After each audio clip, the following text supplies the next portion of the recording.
বিসমিল্লাহির রহমানির রহিম। আজ আমরা অফিসে গ্রামের এক ঐতিহ্যবাহী ফল, যেটাকে ডেউয়া ফল নামে পরিচিত, আমরা গ্রামে ডেউয়া ফল হিসাবে জানি। এটা পুষ্টিগুণ সমৃদ্ধ এবং যেটাতে বিদ্যমান রয়েছে প্রচুর পরিমাণে ভিটামিন সি, ফাইবার, ফসফরাস ইত্যাদি ইত্যাদি। তো আমরা আসলে গ্রামে গেলে বেশিরভাগ খাওয়া হয়, ঢাকাতে খুব একটা খাওয়া কম হয়।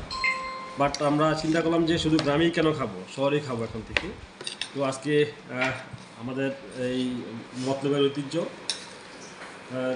বলা যায়, সেটা হচ্ছে যে আমাদের মরিগানকে মরিগানকের সহযোগিতায় আমরা আজকে ডেউ ফলটার ভর্তা বানালাম। তো আমরা অফিসে সবাই মিলে খাবো। তো আপনারাও চাইলে আসতে পারেন। খুব সুস্বাদু এবং পুষ্টিগুণ সমৃদ্ধ ফল, দেশি ফল, বেশি বেশি দেশি ফল খাবেন। আর দেশি ফল খেলে আমাদের আসলে শরীরে যেমন বিভিন্ন ধরনের পুষ্টিগুণ পায়, পাশাপাশি হচ্ছে যে আমাদের যে বিদেশি ফলের উপর চাপ কমে, যে বিদেশি ফলে যে পরিমাণে আমাদের রেমিটেন্স চলে যাচ্ছে আর কি, তাদেরকে ইনপুট করতে হলে যে আমাদের ডলার চলে যাচ্ছে, তো ওটা আমাদের দেশের ডলারটা দেশে থেকে যাচ্ছে। তো এই জন্যই বলবো বেশি বেশি দেশি ফল খান আর রেমিটেন্সের উপর চাপ কমান।